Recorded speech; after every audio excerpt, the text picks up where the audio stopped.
जो फसलें winter season में बोई जाती हैं, जाड़ों में जो बोई जाती हैं नवंबर दिसंबर में, उनको जिंक कैसे देना चाहिए? क्योंकि जब हम खरीफ की फसलों में मई, जून, जुलाई में जिंक मिट्टी में देते हैं, तो उसकी उपलब्धता में कोई समस्या नहीं आती है। लेकिन जो विंटर क्रॉप्स हैं, जब जाड़े का मौसम शुरू होता है, तापमान कम होने लगता है, तो मिट्टी में जिंक की उपलब्धता कम हो जाती है। उस कारण से पौधों को जिंक मिल नहीं पाता है। तो क्या हम ऐसे उपाय करें जिससे जिंक की उपलब्धता पूरी बनी रहे?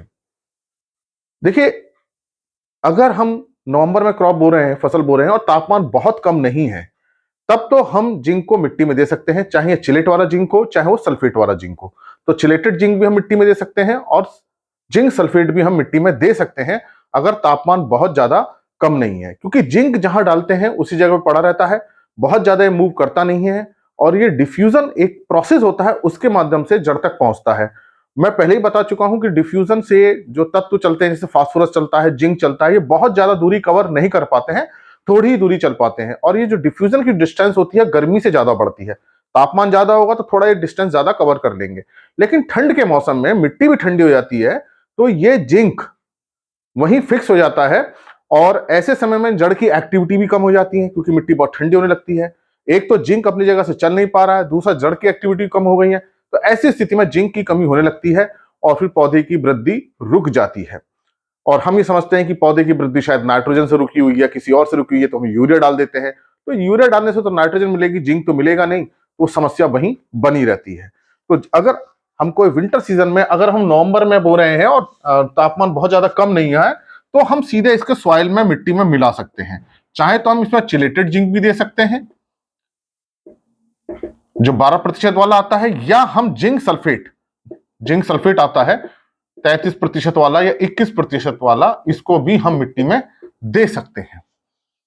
लेकिन अगर मान लीजिए आप दिसंबर में बुआई कर रहे हैं, जब तापमान बहुत कम हो रहा है, बहुत ठंडा हो गया है, लेट दिसंबर हो गया है, कोई ऐसी फसल बोते समय जब तापमान बहुत कम हो गया है, कोहरा हो गया है, मिट्टी ठंडी होने लगी है, तो अगर कम तापमान है, कम टेम्परेचर है, तो ऐसी स्थिति में आपको मिट्टी में नहीं देना चाहिए, क्योंकि देने के बाद भी उपलब्ध नहीं होगा। ऐसी स्थिति में हमें इसका छिड़काव करना चाहिए, और छिड़काव करना चाहिए जिंक सल्फेट का। जिंक सल्फेट का हम छिड़काव करेंगे तो बहुत जल्दी इसका असर आता है, और इसका छिड़काव करना चाहिए 0.5% का। मतलब कि 0.5 के प्रतिशत का मतलब यह है कि इसमें 5 gram zinc sulphate plus 1 litre पानी, इस दर से हमें इसका छिड़काव करना चाहिए। और 1 एकड़ फसल में करीब 200 लीटर पानी की जरूरत होती है। तो ये मैंने आपको बताया 0.5%, 5 ग्राम 1 लीटर पानी में घोलने की जरूरत होती है। तो ये 0.5% का घोल बन जाएगा। तो इसका आप छिड़काव कर दीजिए। तो पत्तियों पे जब ये पड़ेगा, तो पत्तियों के माध्यम से, पत्तियों में छोटे छोटे छेद होते हैं जिसे हम स्टोमेटा कहते हैं, उसके माध्यम से ये, पत्तियों के माध्यम से ये अंदर चला जाएगा। तो जब कम तापमान हो रहा हो और जिंक की हमें पूर्ति करनी हो, तो ऐसे समय में हमें छिड़काव करना चाहिए। मिट्टी ठंडी होने की वजह से, कम तापमान होने की वजह से वो डिफ्यूजन नहीं हो पाता है, जिंक फिक्स रहता है, उपलब्ध नहीं हो पाता है। लेकिन अगर आप समय से बुआई कर रहे हैं, तापमान बहुत ज्यादा कम नहीं हुआ है, तो आप मिट्टी में चिलेटेड जिंक भी दे सकते हैं, या जिंक सल्फेट भी दे सकते हैं। और कितना देना चाहिए, ये अलग अलग फसल के लिए अलग अलग होता है, ये पहले बता चुका हूं, इस पर मैं कई वीडियो बना चुका हूं।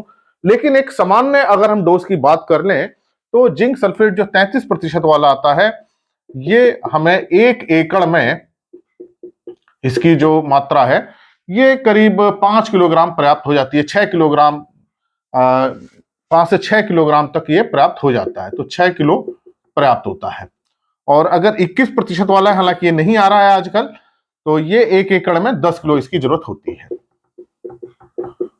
तो ये 1 एकड़ की मात्रा मैंने आपको बताई। जहां तक चिलेटेड जिंक है, 12% में अधिकतर ये आता है, चिलेटेड जिंक है।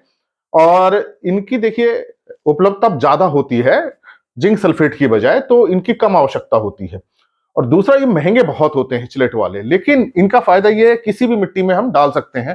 खासतौर से जो जिंक सल्फेट वाला होता है, ये क्षारीय लवणीय मिट्टी में काम नहीं कर पाता, उतना अच्छा काम नहीं करता है। तो अगर मिट्टी क्षारीय है, लवणीय है, तब हमको ये नहीं डालना चाहिए, चिलेटेड वाला डालना चाहिए। चिलेटेड वाला जिंक हर प्रकार की मिट्टी में काम कर जाता है। तो जो चिलेटेड वाला जिंक है, इसकी जो मात्रा है वो 1 एकड़ में 2 से 3 किलो भी हो सकती है।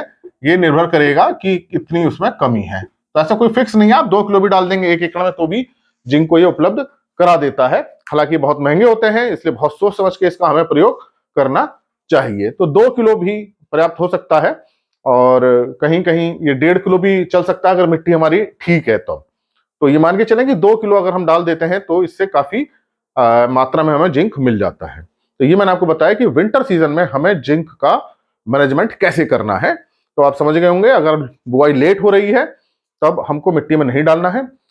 इस बात का ध्यान रखें कि इसको फास्फोरस वाली खाद के साथ नहीं मिलाना है, चाहे डीएपी है, एसएसपी है, टीएसपी है, एनपीके है जिसमें फास्फोरस है, दोनों खादों को मिक्स करके नहीं डालना है, क्योंकि फास्फोरस और जिंक इनसॉल्युबल हो जाते हैं, पानी में घुलते नहीं, उपलब्ध नहीं हो पाते हैं। दोनों खादों को अलग अलग समय पर डालें, पहले जिंक डाल दें, फास्फोरस डाल दें, या पहले फास्फोरस खाद मिट्टी में डाल दें, फिर जिंक का बुरकाव कर दें, छिड़काव मिट्टी में डाल दें। तो ऐसे आप कर सकते हैं, लेकिन दोनों खादों को आपस में ना मिलाएं। तो ये मैंने आपको बताया किस तरह से हम विंटर सीजन में जिंक का मैनेजमेंट कर सकते हैं। इसी प्रकार लेक्चर्स को देखने के लिए कृषि किसान प्लेलिस्ट देखिए, और अगर चैनल सब्सक्राइब नहीं किया तो सब्सक्राइब कीजिए। धन्यवाद।